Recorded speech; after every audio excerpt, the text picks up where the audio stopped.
Well, hello and welcome YouTube. Mr. Robinson back here with yet another brand new exciting video, all math-based of course, and as always, it is an honor and a privilege to be serving you here today, as it is every day here in my virtual classroom.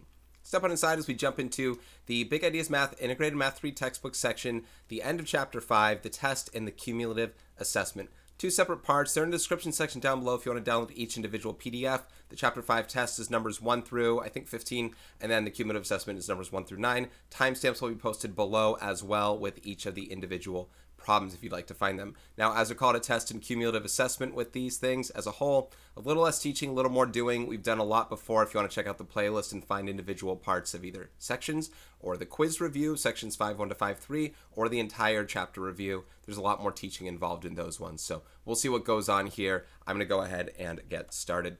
We're going to take a look at numbers 1 through 3 where we graph the equation and state the domain and range. And they jump us off with an immediate, like, oh boy, here we go, kind of problem.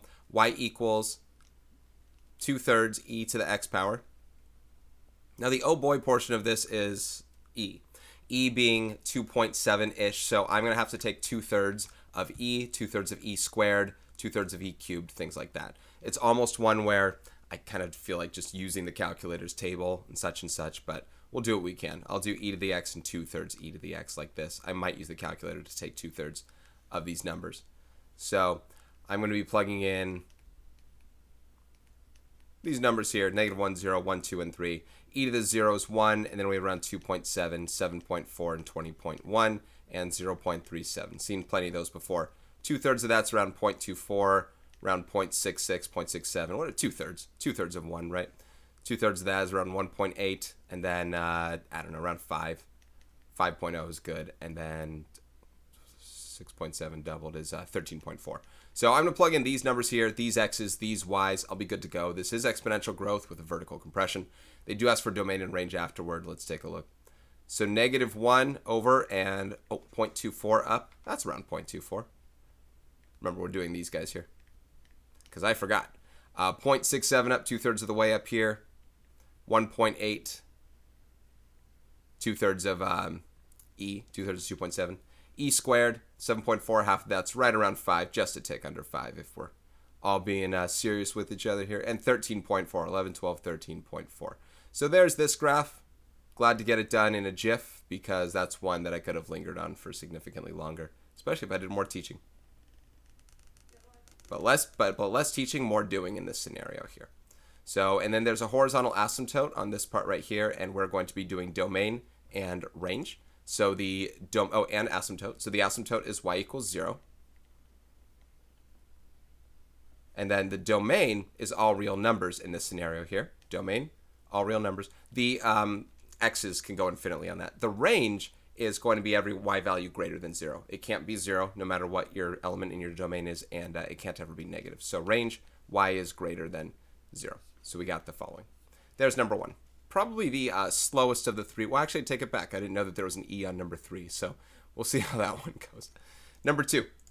Number 2 has y equals log base 1/5 of x. And again, I'm pretty much going to do the problem. I'll say some things out loud, but doing is to be done. Okay. I'm going to take this graph paper here and rotate it horizontally because these graphs do a little bit more in terms of width. We still need to do domain, range, and asymptote type. These all have asymptotes. They're just different types. This one's domain. The log that we take the inside of has to be greater than 0. So our vertical asymptote's at x equals 0. The log of 1 is 0 regardless of base. So when I plug this in, I get 0. No vertical translation. And 1/5 is what happens every time y increases by 1. We multiply by 1/5. Remember, y is your exponent in this case. 1 times 1/5 is 1/5. 1/5 times 1/5 is 1/25. Kind of too small to hit. Divide by 1/5 as we decrease y, your exponent by 1, which is times 5. Times another 5 would be 25, out of reach, but pretend like it's somewhere out there, just to give the idea of how far out you'd actually have to go to hit -2 on y. Because 1/5 to the -2nd power is indeed 25, and this is how logarithms work. The result is an exponent. So it's working its way down like that, toward it, like that. And there's it should be a little better curve, but that's the appearance of the graph in and of itself. There is your domain. The range is all real numbers for a logarithmic function. And this vertical asymptote, I'll put VA. I probably should have put HA for the first one. This is a vertical asymptote of x equals 0. When we hit the next chapter, we're going to see a lot of vertical asymptotes, horizontal asymptotes. I'll see if we do slant asymptotes as well for graphing rational functions. But a lot of that abbreviation will be happening chapter 6 for graphing. Number 3, y equals 4e to the negative 2x power. This is one of those ones where I may do a little bit of giving up and succumbing to defeat when it comes to plugging in numbers. I'll try my best. This one here is going to actually feature exponential decay, but 2 other things are happening. There's a vertical stretch and there's a horizontal compression. Now, with the compression, I need to plug in x values that are half of what I would have before. There aren't too many values I'm going to be able to plug in, and this is one of the ones where, admittedly, I should change the scale. Maybe for the first time I actually will. Every 2 units we can go 1. How about that? Even still, that's not going to be very much to fit, but I can go 1 here, and then 2 here, and 3 and 4. Just because I want to hit those half marks. This is something that I honestly don't do often enough. And like I said, we're not going to be able to hit that many points anyway. So when it comes to x, and I'm just going to go straight into it, 4e to the negative 2x power after e to the negative x power, if you will. Let's see, should I put negative x, positive x? I'll put the x's. See, the thing about this is now decay. Our x's are now going to grow, I'll put negative 2 to 2 as far as what could even fathomably fit.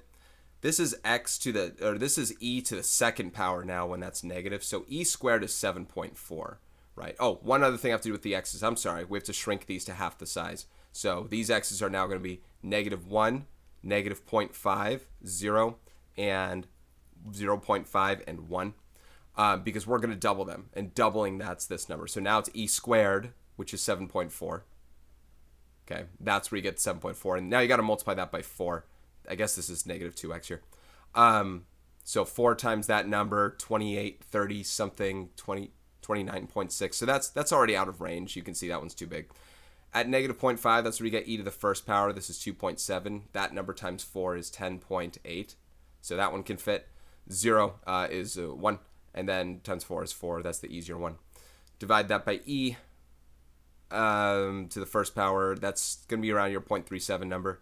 So this is going to be closer to the 1.48, I suppose. It's me getting really picky about it. So I'm going to say 1.5 on that, 1.5. And then 1, I don't know what that divided by the e squared thing is. Honestly, it's 1 that I can just take a third of that and get around 0.5-ish. Probably 0.5-ish. That's not going to matter so much.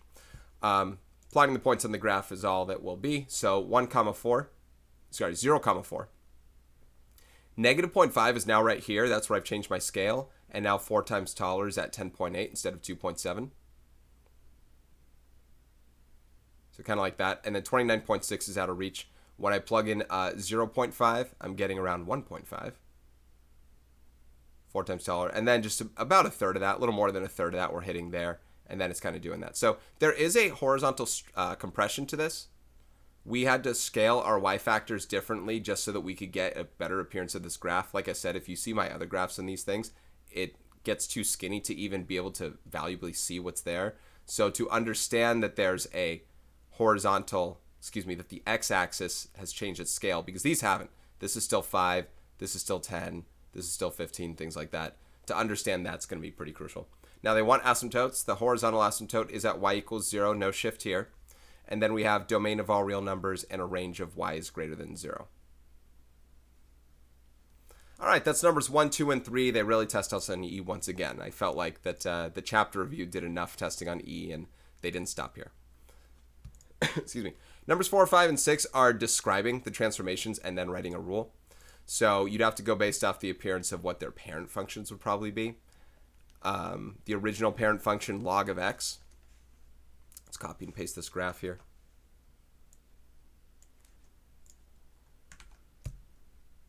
So for log of x, the original one would have had a vertical asymptote at x equals 0.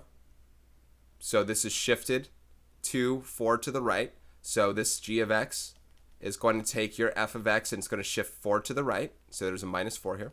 It also seemed to flip this thing over. Did it to that full effect? Are there any vertical stretches? We got to see. There's no vertical translation because this is 1 away from the asymptote. Log of 1 is still 0, so no change there. We got to find out if we go 10 over that we're going just 1 down, because 1 down here should be 10 over. So 2, 4, 6, 8, 10. Looks like that's still good. This is log base 10, so this also flips over. So those are the two changes here. This is g of x equals negative log of x minus 4. That means we are reflecting over the x-axis and translating this 4 units to the right. So the graph of g is a reflection in the x-axis from f, followed by translation 4 units right. All right. So those are the two things that are happening in that one. Number 5, e to the x, my favorite. At least this one we don't have to regraph again, but we do have to confirm that things are doing as they would have before. So the original was e to the x. Now we saw an instance on number 3 of what's going to be happening here. If you look at this graph, you can see that it turned from growth to decay. And how does it turn to decay? You have to be dividing by instances of e. That means you have to make x negative. So that's one of the things that they're doing. Now there is a translation here as well. This is translating up 1, 2 units. So right now for g of x, we know 2 things for sure. The f of x has now turned negative. Now in the function, we're doing e to the negative x power, and we're translating up 2 units. That's a plus k there. Is there any other change? This is 1, 2, 3. Is this 2.7 when we go up 1? Yes, so that's e to the first power, so no change in verticalness. And these are scaled by 1s as well, so no horizontal stretches or compressions either. So these are the two things that are changing. So your equation will be g of x equals e to the negative x power plus 2. E to the negative x power plus 2. The graph is a reflection in the y-axis from f, followed by a translation 2 units up.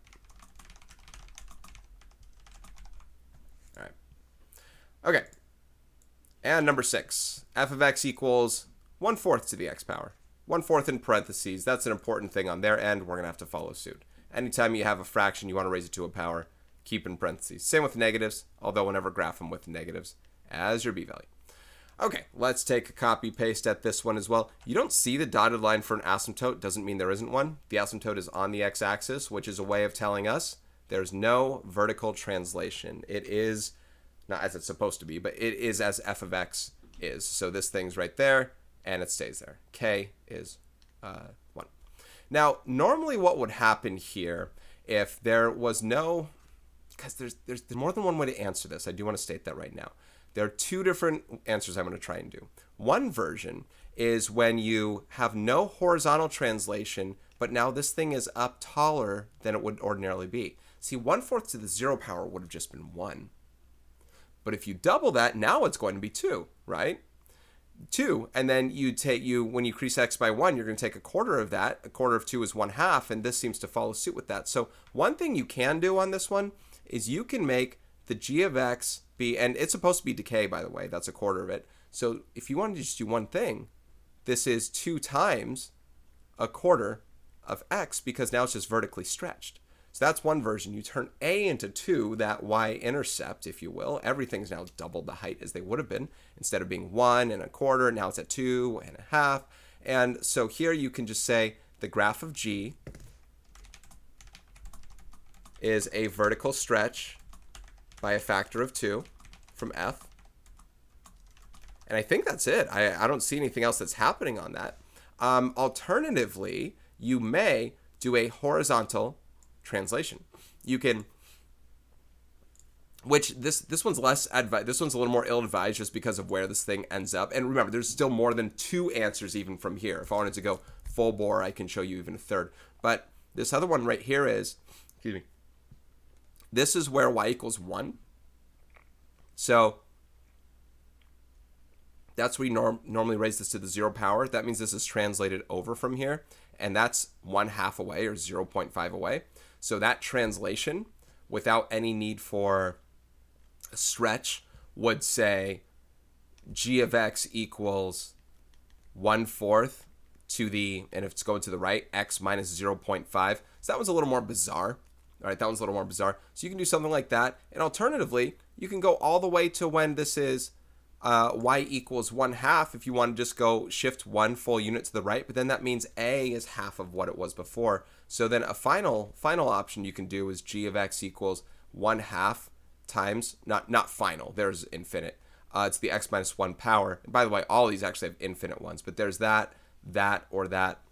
I really like the first one most, just talking about the vertical stretch and what it is as opposed to doing translations, but those would all work. Those would all work at 1/2 here, move it over. So it's up to you. I like the first one most. Okay. Numbers 7 through 10. Use log base 3 of 4 equals 1.262 and log base 3 of 13 equals 2.335 to evaluate the logarithm. This is going to have to do with finding the right amount of expansion or condensing or something to make this as you would know from those numbers. This is supposed to be without calculator. I mean, you can use a calculator to add and subtract those weird decimal numbers, but we have to make something out of that instead. So log base 3 of 52 is the same as log base 3 of, we can do 4 times 13. 4 times 13 is 52, which then splits those in expansion to log base 3 of 4 plus log base 3 of 13. That's the property. That means we can add those two numbers. Log base 3 of 4 is 1.262. This is rounded, by the way. We have to use the rounded numbers. And then log base 3 of 13 is 2.335. And that is, I'm going to carry these numbers over. So 7,953. 3.597, if that's correct. That would be the addition of those two together. Number 8, log base 3 of 13 ninths. 9, huh? Log base 3. Oh, I know what to do for that. So log base 3 of 13 ninths. So this one is a quotient in here, so that can become the difference of two log base 3 of 13 minus log base 3 of 9. Now you might sit here and go, well, they gave us log base 3 of 13. This is where I was going. They gave us log base 3 of 13. They didn't give us log base 3 of 9. We're supposed to know that one. Log base 3 of 9 is 2. I mean, that's an actual number, right? 3 to the second power is 9. So that's going to become 0.335. It's not always that you're going to use both the 4 and the 13. I almost thought it was a typo, but I was like, is it supposed to be over 8? I guess 8's not a power of 4 either. But no, it's going to be 9. Okay. Number 9. Log base 3 of 16. Well, this is also just using one of them. Which one? You don't turn 16 into like 13 plus 3. The sum, the log of a sum gives you nothing property-wise, but this is also, you could say 4 squared. Now, if I want to exercise another property here, this would be 2, times log base 3 of 4. It's kicking that 2 out, multiplying in front. Or log base 3 of 4 times 4, you add them both, but you're doubling up the log base 3 of 4. That's 1.262, which is 2 point, I'll write it over here, 2 point, why am I so bad at this? 524, 524 like that. And there you have that, all good. All right, number 10, you have log base 3 of 8 plus log base 3 of 1/2. Now, we don't have anything to do with 8. 8 is not a power of 4. I'm sure you can, there are things you could do to rework that to really make it right, and I can try and play with it in a bit if you'd like me to, but the big goal of this one is actually to condense these logs. This is log base 3 of 8 times 1/2, which is log base 3 of 4. And we have log base 3 of 4. Log base 3 of 4 is 1.262. Now, my curiosity peaks with this problem when I want to look at other versions of this, like I can turn log base 3 of 8 into log base 3. You know, the cube root of 8 is 2, and 4 is the square, the 2 is the square root of 4. So I can say 4, why did I write it 2 when I said 4? 4 to the 3/2 power, like that. The reason I bring that one up is, you know, because of what it is. So plus, and then log base 3 of, and 1/2 is actually 1 over the square root of 4. So that's actually 4 to the negative 1/2 power. So what I could have done here instead was still combine these things through multiplication, I guess ultimately you'd still be doing that. Well, actually, no, here, you could do this. Watch this. You could pull the 3/2 out. You could do multiplication, but it brings us right back where we were. I want to do it this way. 3/2 times log base 3 of 4. And then pull the negative 1/2 out. That becomes a minus. Minus 1/2 times log base 3 of 4. And 3/2 log base 3 of 4 minus 1/2 log base 3 of 4 is 1 log base 3 of 4. And it gets you right back to where you are there. So there are other ways you can work that out, but obviously what you have right here is fully good. I just want to make sure that we practice any other properties you think you might need to know what to do. I know it made the problem longer, but still fun to explore. Number 11, describe the similarities and differences in solving the equations 4 to the 5x minus 2 equals 16 and log base 4 of 10 to the 10x plus 6 equals 1. Then solve each equation, okay? Log base 4, 10x plus 6 equals 1 versus 4 to the 5. I wrote the other one first, my bad. Similarities and differences, they both share a base of 4. I don't think they're inverses of each other. Maybe they are, but they said kind of from the onset describe similarities and differences. They are inverse functions of each other. Inverse functions of each other, not necessarily inverses of each other. Maybe they are. We'll see. And they both contain a base of 4. I don't really know what else to say off it other than that until I do some solving. Like 10x plus 6 and 5x minus 2 to me share no similarity, but maybe there's something to that. Anyway, when it comes to solving these, let's do this one, I guess, first, as we're already there. The exponential form of this would say 4 to the first power. 4 to the first power equals 10x plus 6. I can subtract 6 from both sides and divide both sides by 10. I get x is negative 1/5. And that's allowed, by the way, as long as you can have an x's that are negative inside your log. Normally, you can't take log of a negative, and we're not, as long as this answer is still a positive number. It is. 10 times negative 1/5 is negative 2. Negative 2 plus 6 is 4. Log base 4 of 4 is 1, and that works. On this next one here, we have 4. I'm going to rewrite this because I want to. Well, I'm going to rewrite it in exponential form. This will be log base 4. See, there's still log base 4. Log base 4 of, and the result's the exponent, by the way, 5x minus 2, of 16 equals 5x minus 2. I don't think these aren't inverses in any sort of way, to my knowledge. So, wait, did that help me solve this? No, I'm sorry. That didn't help me solve this rewriting the form. I said, now let's go back in exponential form. Let's actually do this. Let's match our base. 4 to the 5x minus 2 equals, and 16 is 4 squared. Now that these are equal to each other, we can set the exponents equal to each other. 5x minus 2 equals 2. Add 2 to both sides and divide both sides by 5. Sorry, I was very intent. I was confusing two things that I wanted to do with it. What I was thinking of doing with it was find the inverse, and I realized I'm not even finding the inverse there. I just really wanted to rewrite it in exponent or logarithmic form and see if it had something that matched. Only thing that matched was the base of 4. So I don't think there's anything else to mention that are similarities and differences. One's a log, one's an exponential. Those are inverse functions. They both share a base of 4. I think that's it. Number 12, without calculating, determine whether log base 5 of 11, log of 11 over log of 5, and natural log of 11 over natural log of 5 are equivalent expressions. Explain your reasoning. They are. I don't really have an explanation behind it, but they are the same. This is indeed the property. We even played with the proof in... I did a work given the other properties in one of the lecture portions, maybe both of them, that we ran across something like this, both in 5.4 and 5.5, I believe we talked about them. One of the sections, the very last question, actually had us kind of play with a proof around this in a way that I didn't imagine that you actually could do. But this is the change of base formula. I don't know if that's the official name, but logarithm change of base formula. Now, the only thing I can verify for you at this moment in time is that log of 11 over log of 5 is the same as natural log of 11 over natural log of 5. And we can, of course, use the calculator for that. The other thing is I can expect that log base 5 of 11 as a value should be somewhere between 1 and 2. So I don't know if that's going to be enough support, but we can at least go with that this number will be between 1 and 2. And this number is going to match what that number was above. So through calculator, I think we can get a little bit of Seems to make sense. The only other thing, and I don't have the original kind of problem written for this, so 1.490. The only other thing is how these problems would come to be when you'd write it this way. Let's see, what would be the setup? It would be something like 5. They're asking you 5 to what power is 11? So what you could do, whether you log or natural log, is going to be the same thing. So I'm just going to log. You can log both sides like this, regardless of base. So like I said, I'm just using log.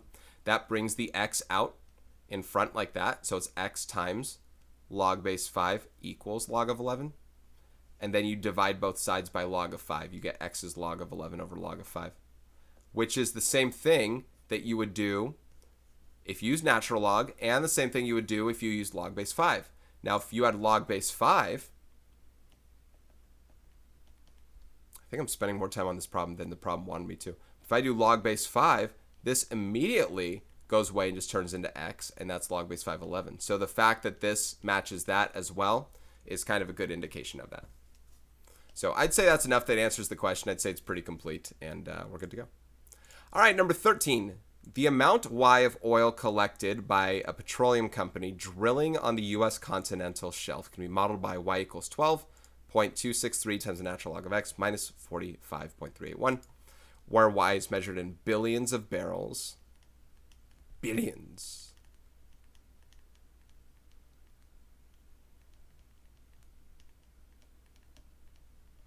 Billion. And X is the number of wells drilled. About how many barrels of oil would you expect to collect after drilling 1,000 wells? Find the inverse function and describe what the inverse represents. That seems like two different questions, because I would want to use 1,000 to plug in for X right now, and then find the inverse function seems like a different question. So part A is substituting 1,000 into here, and then part B is then taking the inverse. So it's not like they're saying, hey, here's the question and here's support on how to get there. No, that's a completely different part, it looks like. So I'm going to go to the calculator. I don't think you need to see what I think you know what I'm typing, but I don't think you get to see my calculations here. Times natural log of 1,000 minus 45.381. So I'm getting around 39.328. Now this was in billions of barrels. So here's the thing. I'm going to write this out in billions. So I don't know how many numbers it'll end up being here. But if it's this many billion, so it's 39 billion, 328 million. Ooh, I'm going to run out of numbers, though. 802,000, I guess 990 barrels. I don't have that last number. I just have 99. For all I know, it's 994. But that many barrels from 1,000 wells, that's a lot. That's a lot. Okay. It's a lot of oil. So find the inverse function, describe what the inverse represents. So in this one, for the inverse function, we have to swap x and y and solve for y all over again.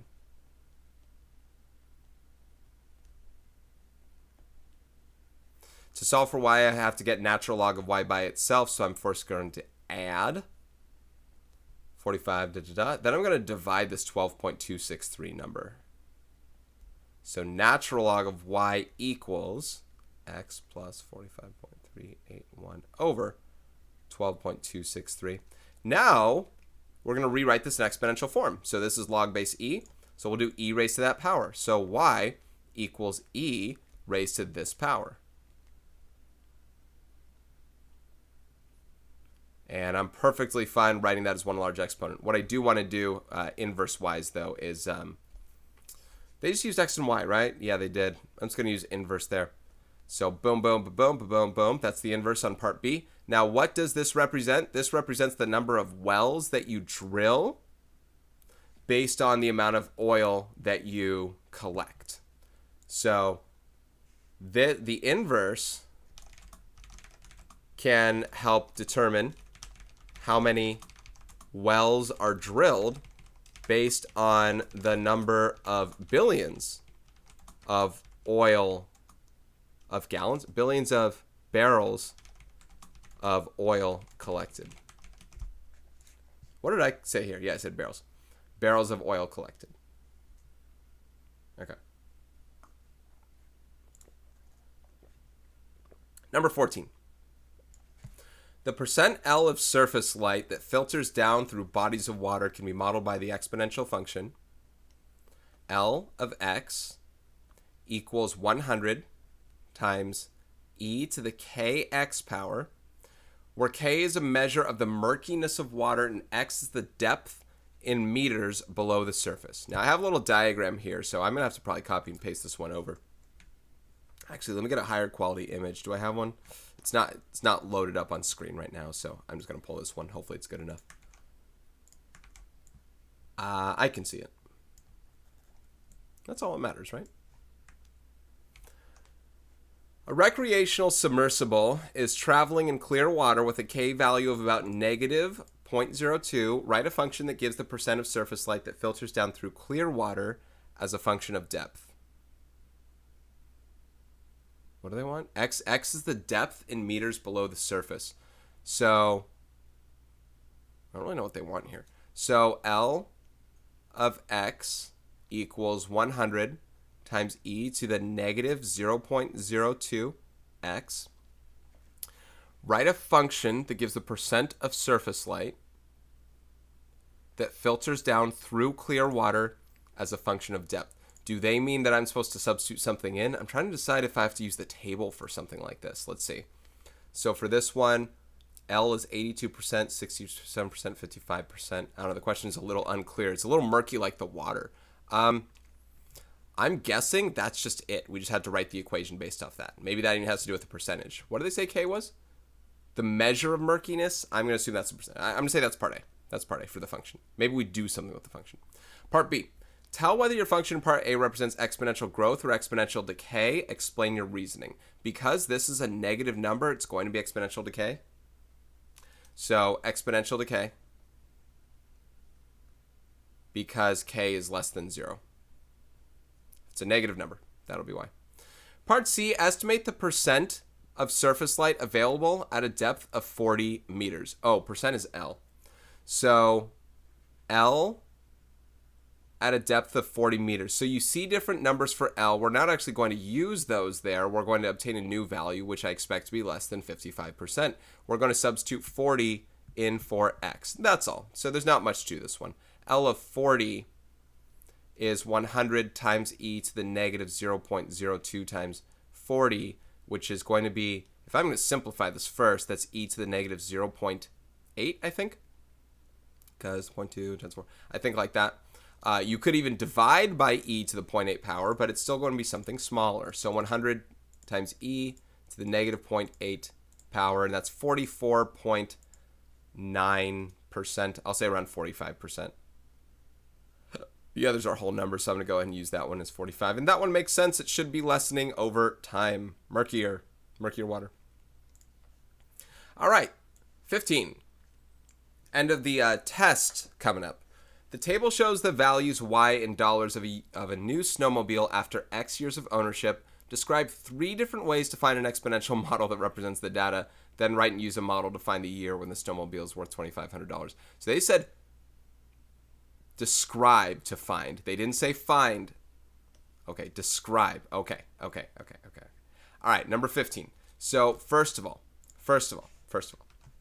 my guess is, if they're saying 3 different ways, my guess is this is an exponential function because they're 2 specific ways. This is kind of section 5.6. 2 different ways that we can find it, like by hand, and then one that we can do by like graphing calculator technology using tools.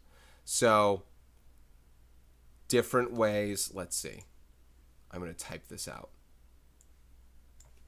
Different ways to find exponential model. They called it exponential. I didn't even see that. I'm sorry. All right, so 1. Use y equals ab to the x and use y equals ab to the x and solve the system given 2 points in the table. Given 2 xy values. 2 points in the table, solve a system of equations with y equals ab to the x, write it in that form. Okay? That's my middle preferred method. My least preferred method, just because it takes more time, use point slope form with the points as x and natural log of x. I'll put ln x. The book uses that as well.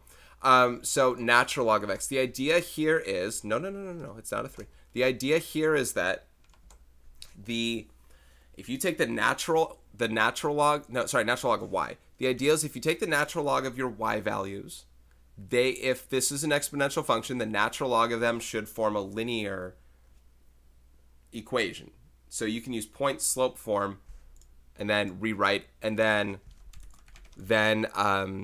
rewrite, I have to just say more, rewrite in slope intercept form and solve for y using exponential by converting to exponential form. So there are a few things that you do in those problems. That's my least preferred method just for time's sake, and it's probably more accurate than number 1 though. But the most accurate and probably the fastest way is use technology such as a graphing calculator to enter the table values and construct an exponential regression equation. So that's the one I'm going to use. They said describe 3 different ways. Got them. Okay, those are the 3 different ways. Now let's go and enter those values in. So I'm going to use option number 3. I don't think they said do all 3. They did say write and use a model to find the year, So I'm going to do option 3. So I'm going to enter those ones in there. Let's go to their calculator. Let's do, these are my x's.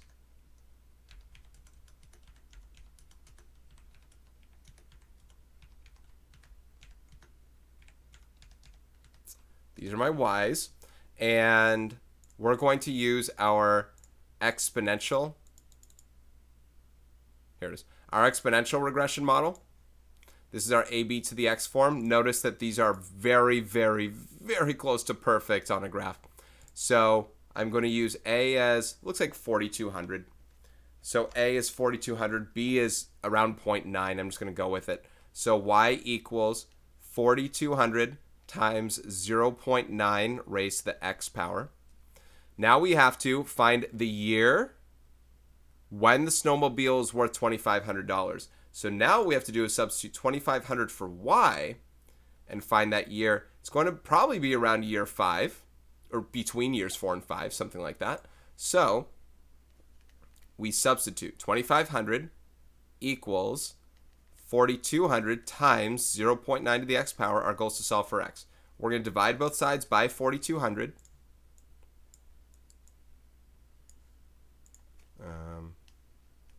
25 over 42, 2,500 over 4,200 is also 25 over 42. So I'm going to write it like that. It's 0.9 to the x power. This is where I can now log both sides. And now I'll have log. That's not how you spell log.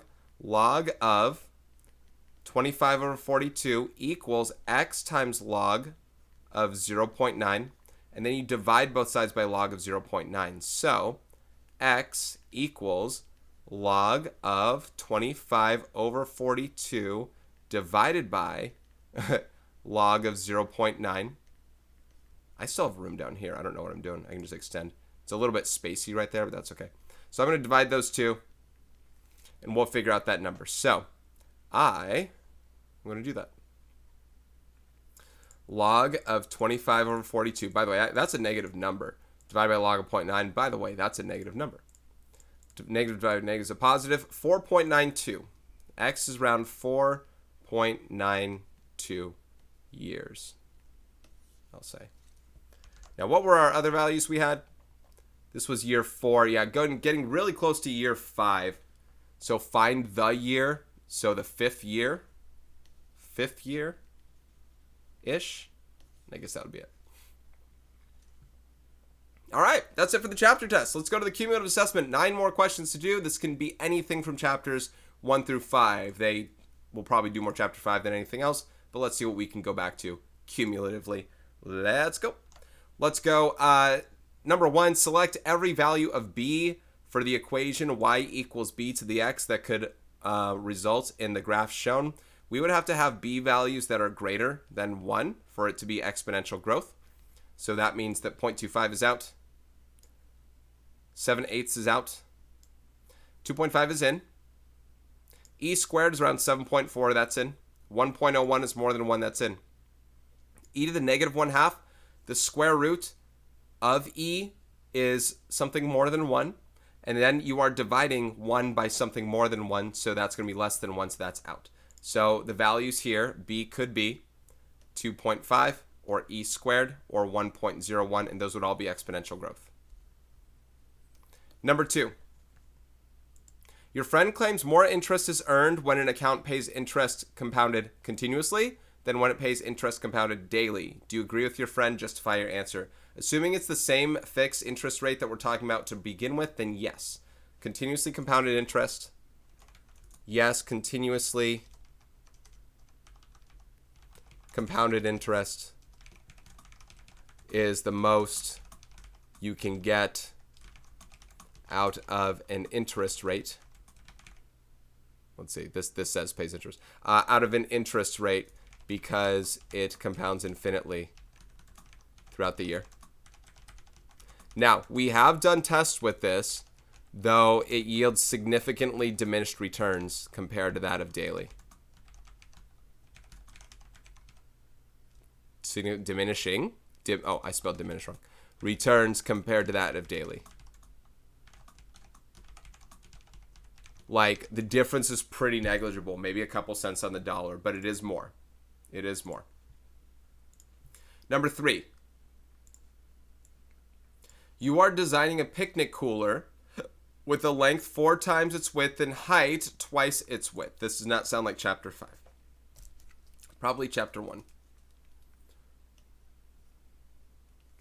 The cooler has insulation that is 1 inch thick on each of the 4 sides and 2 inches thick on the top and bottom.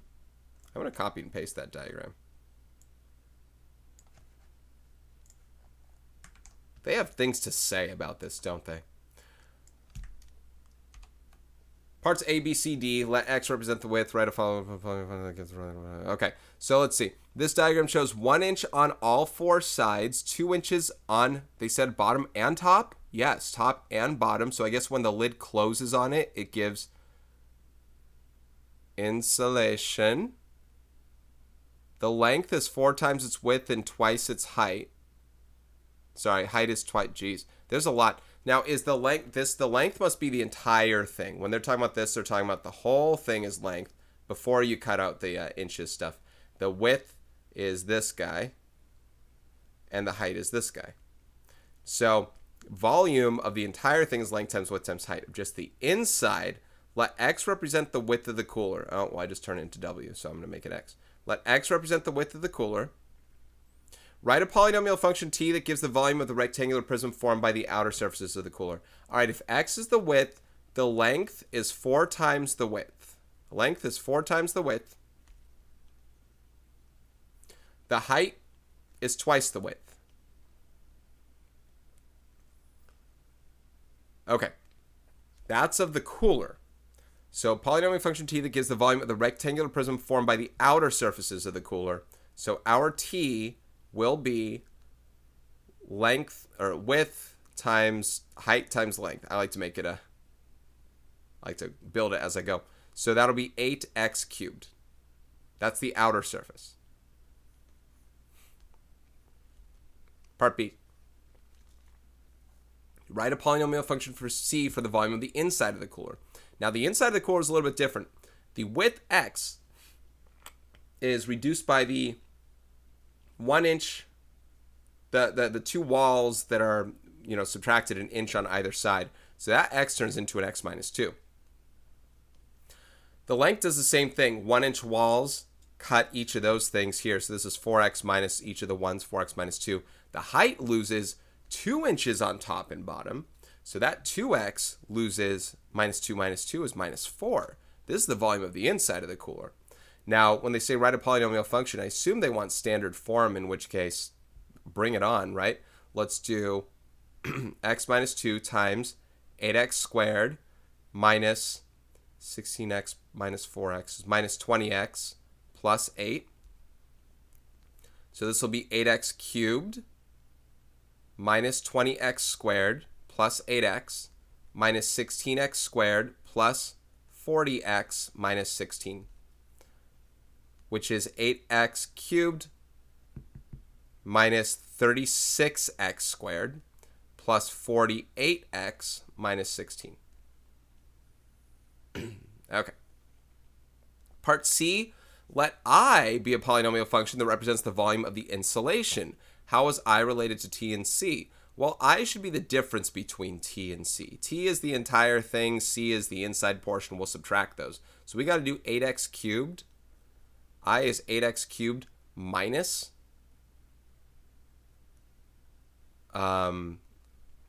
this 8x cubed minus 36x squared plus 48x minus 16. So for this one, right, and I really should say I of x, C of x, T of x, but now this one, we distribute the negative.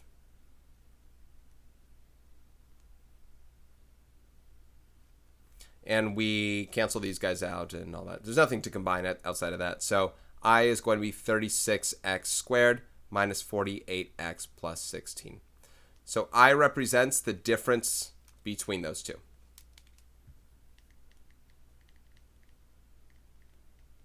That's my representation on C. Part D, write I in standard form. Oh, I just did. What is the volume of the insulation when the width of the cooler is 8 inches? So the width was X. So we get to do I of, which I should have done I of X the entire time. I of 8 equals, and we get to do 36 times 8 squared minus 48 times 8 plus 16. So let's do that. 36 times 64. 6 squared times 8 squared. 48 squared. 2304 minus 48 times 8 plus 16. 1936.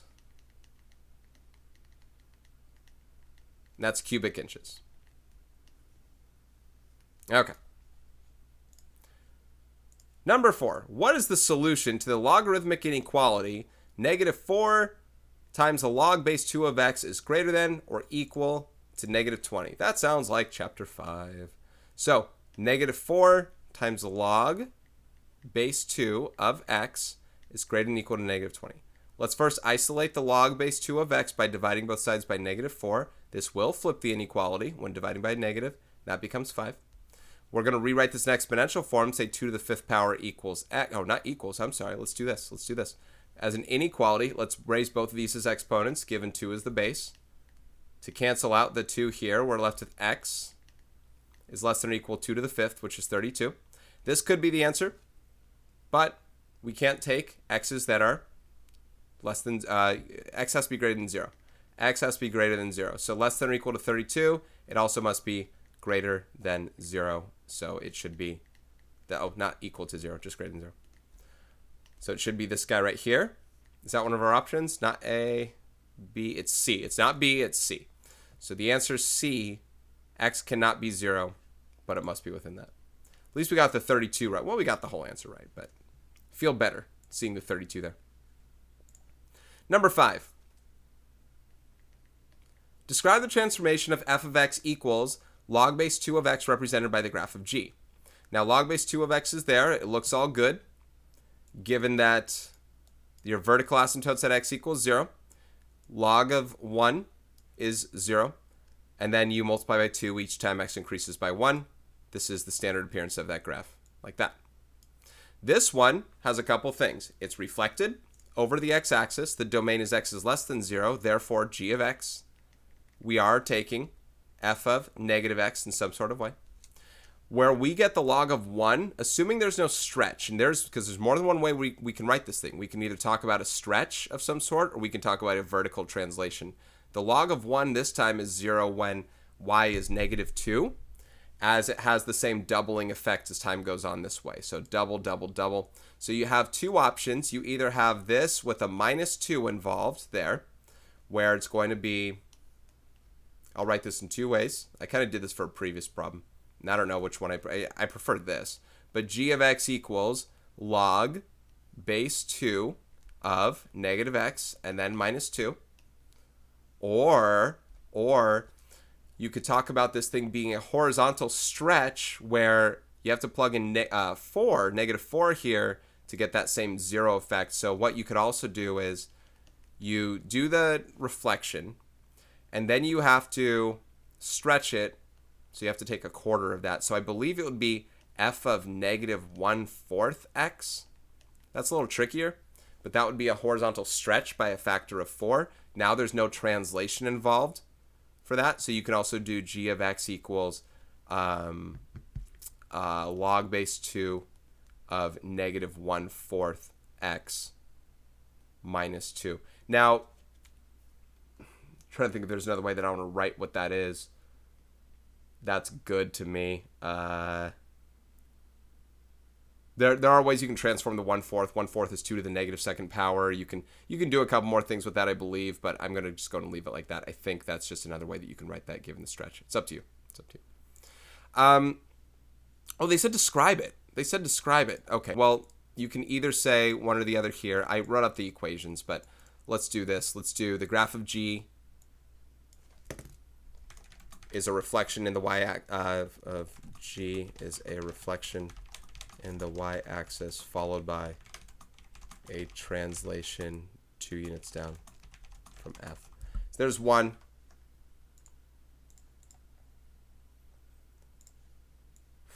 Alternatively, and I think the second one holds up.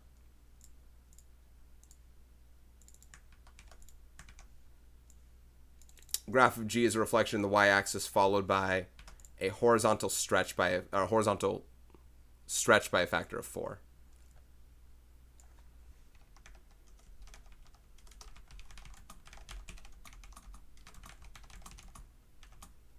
Now, I'm probably the last person to describe horizontal stretches, so I'm just going to satisfy the book's needs by saying that. We'll see if that's good. Okay, number 6. Let f of x equal 2x cubed minus 4x squared plus 8x minus 1. G of x, oh, there are a lot of them. G of x equal 2x minus 3x to the fourth minus 6x cubed plus 5. I kind of want to do standard form there. And h of x equals negative 7 plus x squared plus x. Order the following functions from least degree to greatest degree. Oh, this looks weird. Okay, you know what? Let's do standard form for these ones. I know that they wrote what they wrote, but I'm going to rewrite those ones there. So I'm going to rewrite this one as negative 3x to the fourth minus 6x cubed plus 2x plus 5. And then x squared plus x minus 7. And honestly, the only thing that I really care about are these degrees here. It's the leading terms, right? That's my main concern for all of these questions. Now they said f plus g. F plus g has a degree of whatever the highest degree is among those two. As long as they don't cancel out, the degree is 4 for f plus g because of the negative 3x to the fourth. For part B, h times g is going to be the addition of your two exponents. H times g, this will become negative 3x to the sixth power, so the degree is 6. And then h minus f, again, as long as nothing cancels would be good. H minus f, these two don't cancel. You have a degree of 3, leading degree. And then part D, f times h. You add those two exponents together, 3 plus 2, you get 5. Now again, part of the work was already done for us, writing it in standard form. Sorry, we had to do part of that work. Part of the work is explored up here, writing in standard form. Worry about those degrees only. So from least degree to greatest, the least is C, and then we go A, and then D, and then B.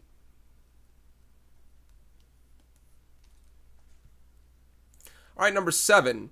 Write an exponential model that represents each data set. Compare the two models.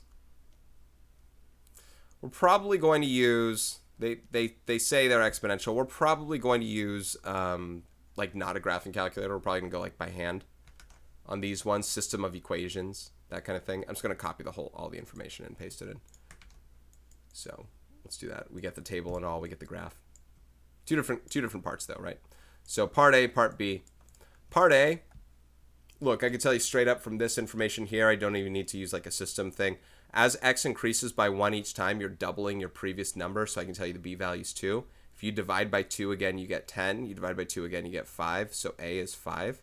So your equation for this one is going to be y equals 5 times 2 to the x power. I'm going to leave it like that. If you want to do more with that, you can create a system of equations, but that's the concept behind it. Choose the numbers, find the growth factor, and plug it in to find the y-intercept. That'll be it. Number, excuse me. Let me get a sip here. Letter B. Choose 2 points because it's going to be, looks like an exponential function. I'll just use the smallest 2. They all have decimals anyway. Let's create a system out of that. Y equals ab to the x and y equals ab to the x. If I divide these, I'm going to use the elimination method. If I divide these two, not x, literally, use 3 and 2. 3 and 2. If I divide these here, a over a is 1, b cubed over b squared is b to the first power, and 13.5 divided by 4.5 is 3. So b is 3. We can now solve for a using either equation. 4.5 equals a times, say, 3 squared. And that's 9a. 9a, that's an a. Divide by 9, 4.5 over 9 is 1/2, or 0.5. So we have b, we have a. Our equation will be y equals 1/2 times 3 to the x power, or 0.5 times 3 to the x power, whichever one you want to say. It says compare the two models. They're both exponential growth. Each model represents exponential growth. Though B starts has a smaller y-intercept and a larger growth factor. That means that over time it's going to surpass it. It probably does within this information. When this is 4, this is 80, that's 40.5. Probably around by 6, it's getting near. By 6, it passes it. At 6, x equals 6, a is going to be at 320. Part B is going to be at 364.5. So at x equals 6, it already passes it. That's what a growth factor does. And it leaves it in the dust after that. It's all good. So it's going to become larger at some point, I suppose, is what we're going to say. So, I already said that. Larger growth factor. Okay, number 8. A binomial x minus a is a factor of polynomial f of x. True dat? I forget what chapter this is. A, can you determine the value of f of a? Explain your reasoning. Yes, if it's a factor, then that means that f of a is 0. I forget if this is called the remainder theorem, but it's something around that phrasing. I'll say the remainder theorem. I'm not really copying down much of the problem, but there's not really much to copy down. Theorem. All right, so that's due to the remainder theorem that you would get a 0 remainder out. Therefore, its root value there is also 0. Part B, assume that f of b equals 1. Could x minus b be a factor of f of x? Explain your reasoning. No. If f of b equals 1, then dividing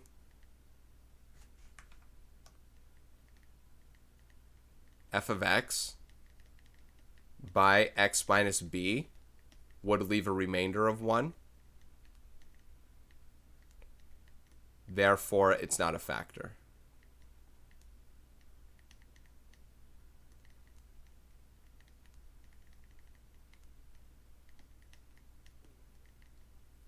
Kind of wanted to type it out, but not quite. So I don't know if this is called the remainder theorem or the factor theorem. Either way is close enough to me.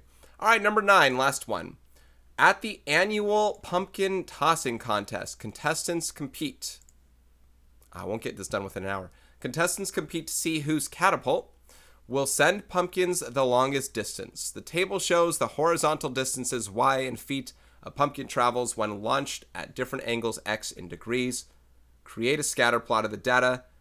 Do the data show a linear, quadratic, or exponential relationship? Use technology to find a model for the data. Find the angles at which a launched pumpkin travels 500 feet. So getting the table, looking at the information, it is definitely not going to be linear or exponential because the information goes up and then goes down. So when they're giving me an option of linear, quadratic, or exponential, I'm going to tell you that it's quadratic.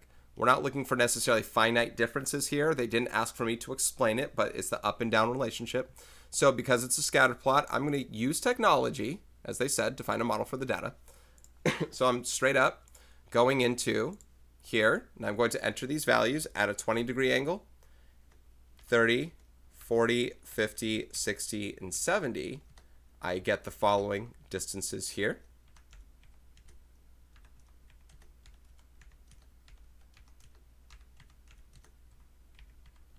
Okay, and let's go ahead and do a quadratic model for that. That's the only one which seems to... Let's actually even look at the points. Stat plot on... Let's look at the points here. Like that. Very quadratic, right? So let's come up with an equation for that. Quadratic regression. Ooh, r squared is very high. So this equation, let's round to 3 decimal places per. We'll get about y equals negative 0.261x squared plus 22.591x plus 23.029. So that'll be my equation. Now they said, find the angle or angles at which a launched pumpkin travels 500 feet. Now the problem with this is we're solving for x. So, I mean, well, 50 is going to be really close to one of those answers, but here we have to do a little bit more of a quadratic formula thing. Now I don't know if they said use technology for this part. Let me check on this. I often don't do this way, but I think I might be able to ask for y's and get x's out. I can create the equation in here. And then if I go to table set, normally I ask for x values. Let's ask for y values this time. Let's see if it can generate more than one x value. If it can't, we're going to probably have to just go straight up quadratic formula. Let's ask for 500. Oh, let's see. How does this work? Oh, I don't know if this worked. Oh, this is so weird. Okay, you know what? I don't know how this thing works. See, I don't know how the ask function works. So we're probably going to have to solve this using quadratic formula, okay? So we have to set, now these are rounded numbers, but at least we're 3 decimal places. I'll go ahead and make use of that best as possible. 500 equals negative 0.261x squared plus 22.591x plus 23.029. I could also maybe, this might even be faster, I could maybe use my calculator for some of this, but the idea is, I'm going to use quadratic formula, set it equal to 0. So I have negative 0.2. Actually, let's make the a value positive. I hate it being negative. I'm going to add this over, subtract that over, subtract that over. So 0.261x squared minus 22.591x. I guess this had no shot in being, less than an hour. Okay, I'm going to try and use exact numbers instead of rounded. I want to use my variable for c that you have right there.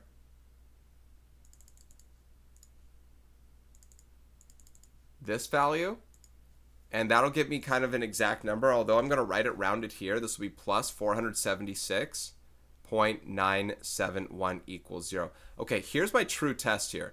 Now, the quadratic formula is x equals negative b plus or minus the square root of b squared minus 4ac all over 2a. What I want to try and do is go to my calculator and type this exactly. I'm going to put plus on one and minus on the other. So I have a new c value, though, and it's going to be that number. So I need to store that option as c. I'm going to store... This is kind of cheating, and I apologize. Well, it's not cheating. I'm still using the numbers. The fact of the matter is I want to use the exact numbers. I want to store this as a, and I want to store... Oh, I need to multiply it by negative 1. Hold on. Store that as a. And then I'm going to take the other number times negative 1, negative opposite of the b, and store that as b. So, bottom line is use quadratic formula. Okay, so here we go. X equals. So I'm going to do negative b plus the square root of b squared minus 4ac, kind of cheating, all divided by 2a. You still have to use proper stuff here. So one of the numbers, I guess, would be 29.1 degrees.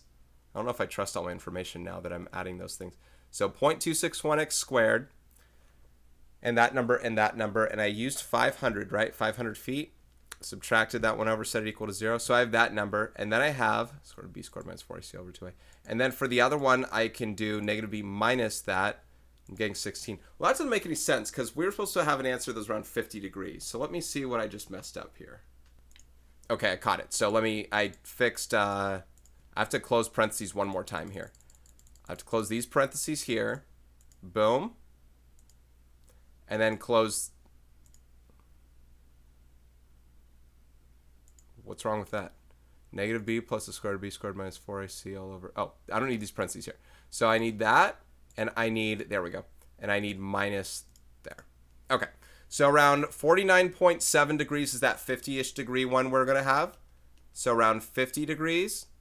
And then around 36, I don't know if I rounded the nearest degree or not. I'm going to say 49.7 degrees and 36.7 degrees. So 49.7, 36.7.